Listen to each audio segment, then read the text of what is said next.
That Rhetoric Guy here. The first video in this walkthrough series was a very mechanical look at the process of rhetorical analysis. I took a relatively simple passage and step by step explained the methods and pieces that you should practice in order to develop strong rhetorical analysis essays. It was the way I would exercise with my students so that they could internalize the process that they would need for the AP exam or other essay-based rhetorical critiques. Well, for every future video in this series, I want to do something a little different each time. Doing the same walkthrough just for different passages would get pretty annoying, so some videos will be more organic and off the cuff, some will focus on things other than rhetoric, and so on. For this video, I want to take a look at an older, much more complicated passage and offer more of a critical reading walkthrough, what I think of when I read, some strategies that help me make sense of things, rhetorical signposts I find interesting, that kind of thing. This walkthrough won't be test prep so much as it will be reading help. Hope you enjoy.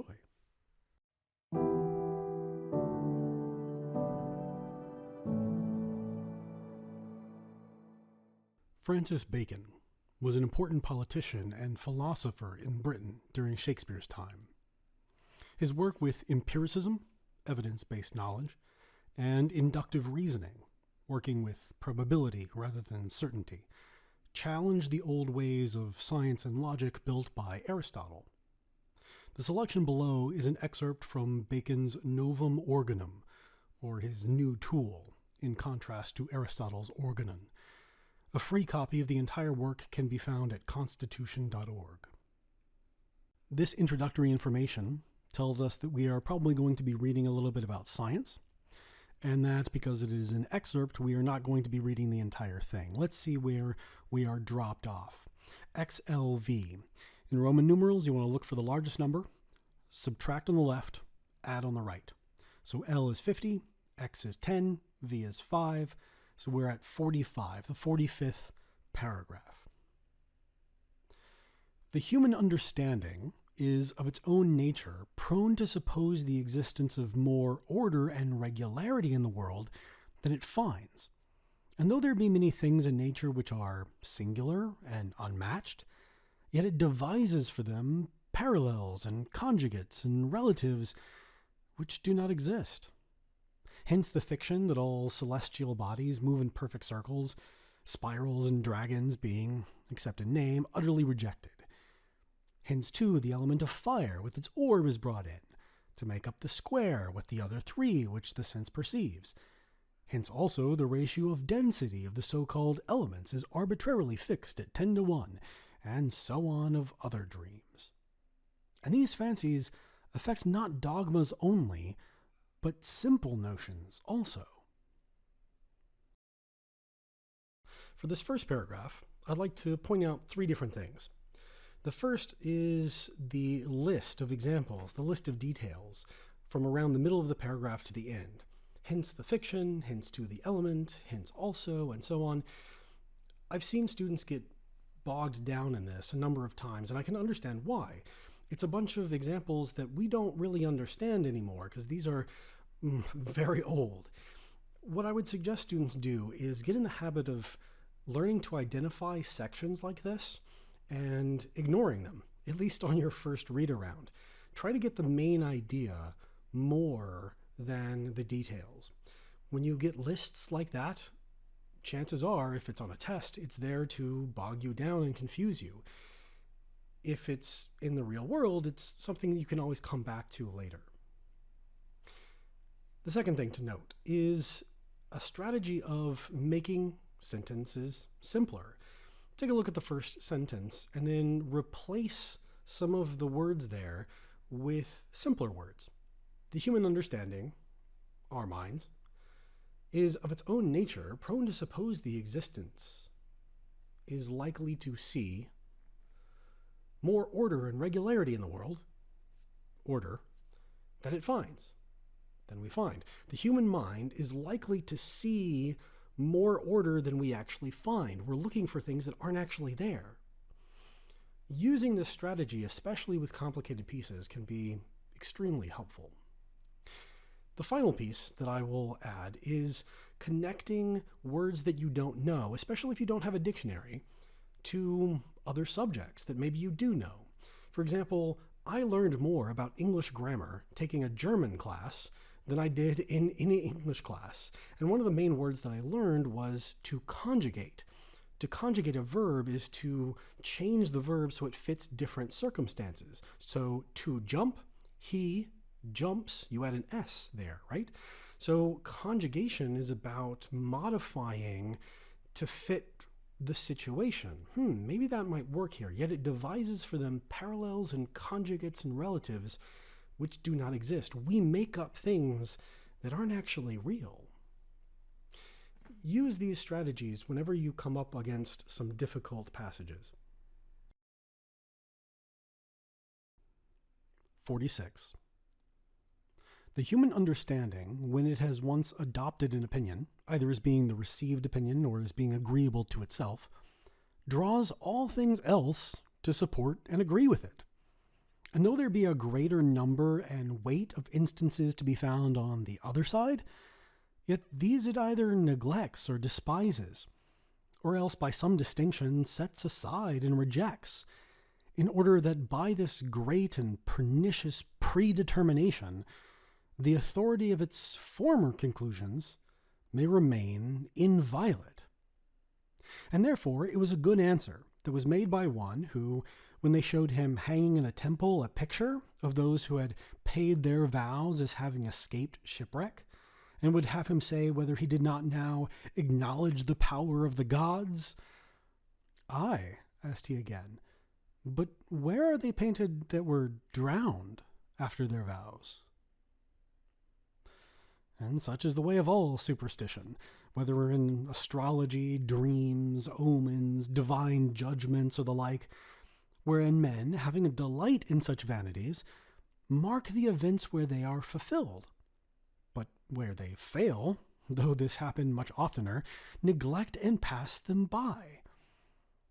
But with far more subtlety does this mischief insinuate itself into philosophy and the sciences, in which the first conclusion colors and brings into conformity with itself all that come after, though far sounder and better.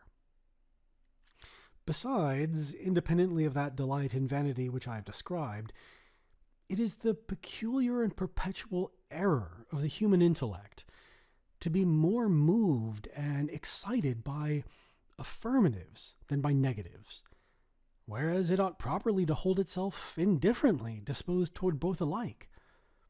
Indeed, in the establishment of any true axiom, the negative instance is the more forcible of the two.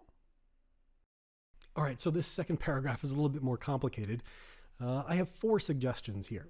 Suggestion 1, don't be afraid or ashamed to look stuff up. Google stuff. Go to dictionary.com every once in a while.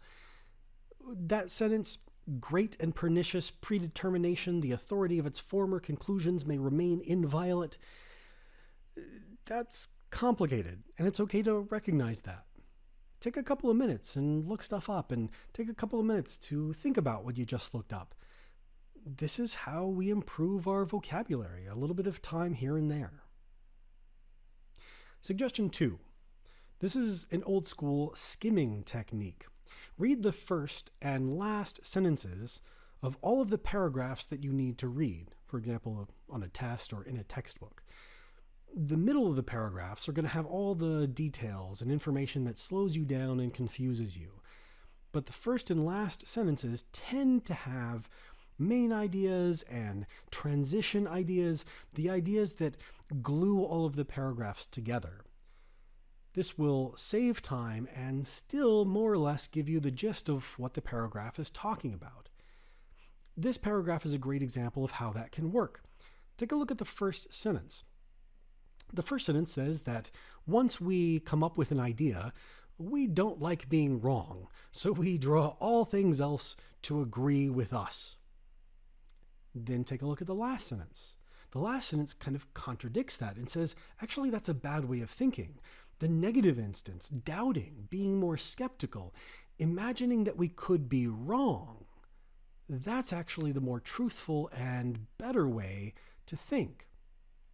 Okay, without even reading the rest of the paragraph, if we just kind of combine those two ideas, we all of a sudden recognize that this paragraph is about critical thinking. It's about how our brains sometimes are not very logical, that sometimes our emotion overwhelms our logic. Hey, we didn't even need to read the rest of the paragraph to get that idea. Use that strategy every now and again. Practice it occasionally. And on tests, you'll definitely have a much easier time. Suggestion 3. Learn a little bit about subjects and objects in grammar. A subject is what is doing the action, and an object is what is receiving the action. This may seem kind of simple and silly to talk about, but a lot of students get hung up in the middle of the paragraph. When you get to the sentence, when they showed him hanging in a temple a picture, a lot of students stop at temple. They already get 3 nouns there, they, him, temple. So they imagine that, oh, they're hanging this guy in a temple and there's a picture of it. But that's not what is being said at all. Grammar might be complicated and boring sometimes, but grammar exists for a reason. It is what makes sentences understandable.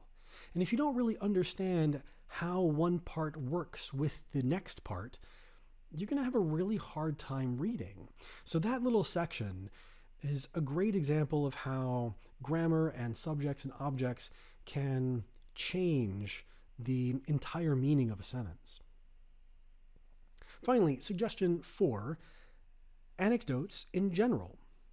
For the first paragraph, I suggested that you kind of ignore details and lists, especially on your first read. But anecdotes are a little bit of a different story. They might seem kind of similar. You're listing off something that isn't really the main point. But anecdotes, these short little stories, while they may have some detail in them, tend to be more illustrative. They tend to be more like analogies. They're kind of conceptual rather than concrete. And so if you are bogged down in the concrete details of a list, you might actually be helped by taking the time to read and understand the anecdote that is offered in a number of different paragraphs. Anecdotes have power. And just because they may not be obviously what the main point is talking about, they may be the conceptual point that can be the hinge, the lever that helps you understand the rest. 47. The human understanding is moved by those things most which strike and enter the mind simultaneously and suddenly, and so fill the imagination. And then it feigns and supposes all other things to be, somehow, though it cannot see how, similar to those few things by which it is surrounded. But for that going to and fro to remote and heterogeneous instances by which axioms are tried as in the fire, the intellect is altogether slow and unfit, unless it be forced thereto by severe laws and overruling authority. All right, so this paragraph is a lot shorter than the others, and that's precisely what I want to comment on. In my experience, there are a number of teachers who tell their students that a paragraph is 3 to 5 sentences. But it's not. That's a random, arbitrary, almost meaningless number. But I understand where teachers are coming from. This is for beginner writers. Beginner writers often don't really know what to say. They don't really know how much to say. And so giving students a number like 3 to 5 sentences is a way of pushing students to filling out their paragraphs to be more complete, adding examples, adding quotes, adding clarifications. But at the same time, it also provides a limit. You don't want an essay that's 1 paragraph long. You wouldn't have any organization. You wouldn't have any structure. There wouldn't be any differentiation between the ideas. So the 3 to 5 sentence thing is okay for beginner writers, but once you get into high school, you should begin to recognize that that's not what a paragraph is. A paragraph is a fully fleshed out idea.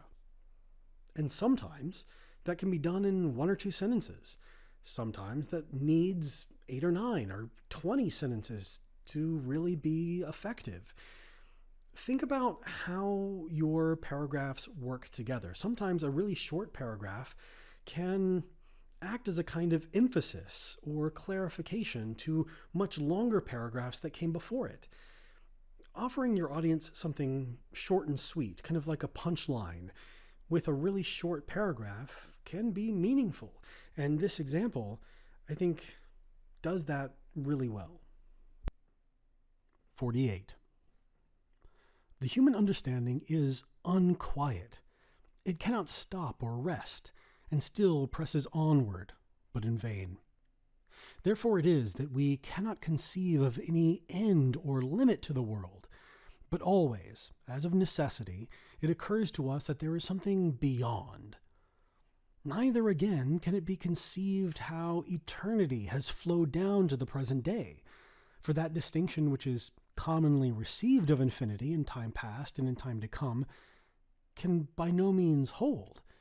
For it would thence follow that one infinity is greater than another, and that infinity is wasting away and tending to become finite.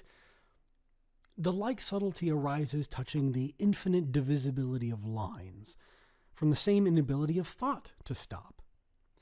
But this inability interferes more mischievously in the discovery of causes.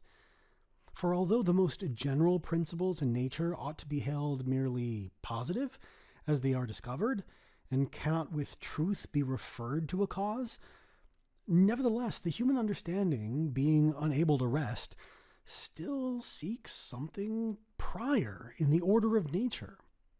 And then it is that in struggling toward that which is further off, it falls back upon that which is nearer at hand, namely on final causes, which have relation clearly to the nature of man rather than to the nature of the universe, and from this source have strangely defiled philosophy. But he is no less an unskilled and shallow philosopher who seeks causes of that which is most general than he who in things subordinate and subaltern omits to do so. This paragraph goes back to being longer and more complicated.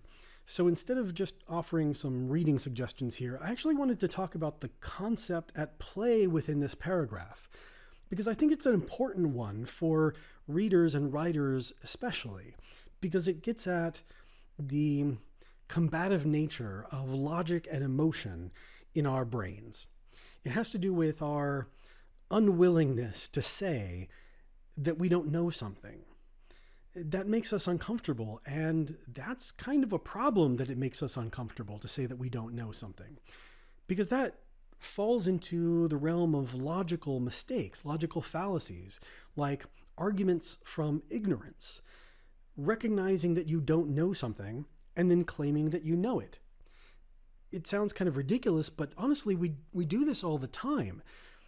Neil deGrasse Tyson has a great example of this, where he talks about UFOs, the technical term for an unidentified flying object. You see something in the air, it's doing something that you can't really explain, you don't know what it is, it's a UFO, so it's aliens visiting from another planet. But whoa, how did you make that logical jump? You should be willing to say, I don't know what that is, let me investigate more, let me do some more research, let me think about what it could be. Let me offer all these other examples. Let me test those examples. But instead, we don't do that. We just assume we know and move on. And that's a problem. I think this also is connected to human innumeracy. And Bacon kind of talks about this a little bit in the paragraph, that we don't really understand things and we have a really hard time conceiving things that we don't understand. Here's an example. 1,000,000 seconds is about 12 days long. 1,000,000,000 seconds is 32 years.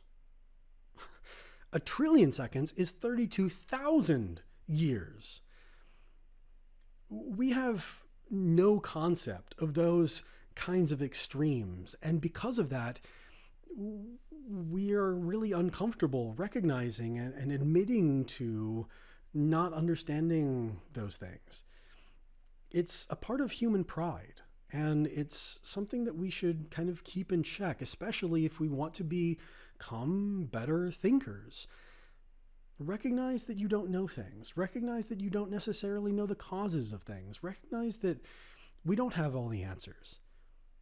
But what you can do is investigate and learn and push yourself and push others. Something to think about. 49.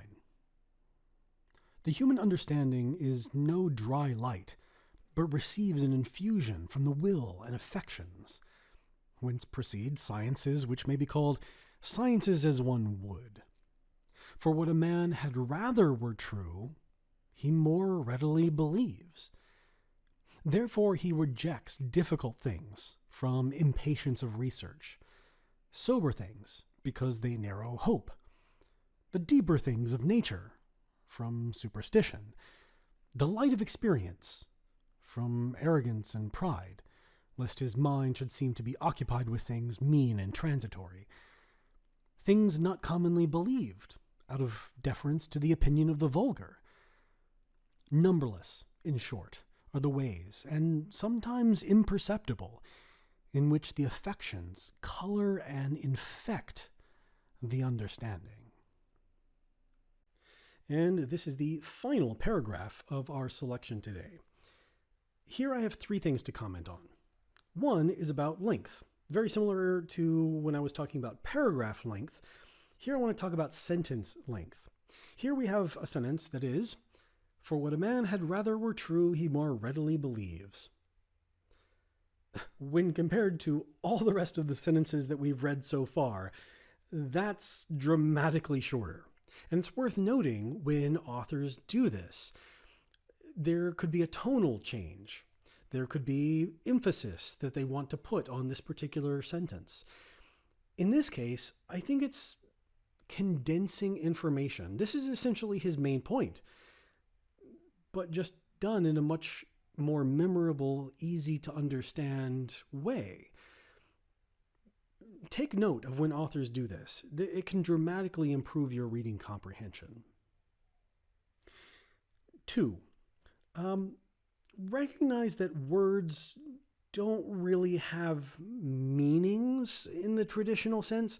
Words have uses, and the uses of words will change over time and in different contexts. This is why if you go to the dictionary, you'll find often many different definitions of a word.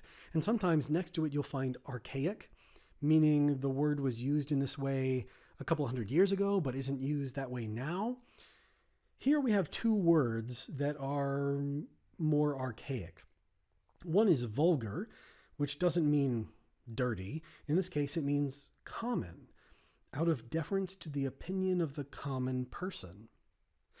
And then there's the word mean, which doesn't mean average, and it doesn't mean insulting. Here it kind of means humble, lest his mind should seem to be occupied with things humble and changeable. There's no easy way to learn this aside from the hard work of experience. Read across diverse cultures, read across diverse times, and the more practice you have, the easier this kind of thing will be to you. And finally, 3, semicolons. Semicolons are super cool. Semicolons are wonderful little, powerful little units of grammar. And I think a lot of students make them more complicated than they need to be. Semicolons have 2 main uses. 1, a semicolon can basically be a period. But why would you use a semicolon rather than a period is kind of because you want to connect those 2 sentences. You're separating the 2 complete sentences, the 2 complete ideas, but you also want to relate them in some way. Maybe cause and effect relationships are important. So in that way, you can shorten the pause from a single period, but still grammatically have two sentences close to one another. Another way of using semicolons is to separate the items in a list. Now, usually this is done, of course, with commas, but what if the items in your list have a bunch of commas between them on their own? What if there's all kinds of other information that needs to be added there? Well, sometimes you can use semicolons. Semicolons will separate the main sections, the main big parts of the list, and then you can use commas inside that to clarify things. In this case, semicolons are used kind of almost in both ways, and it's worth noting how powerful that is. You have a really complicated sentence that gets across multiple ideas. Try to emulate that in your own writing. Try to add some variation in your sentence structure, and I think you'll become not only a better reader, but also a better writer.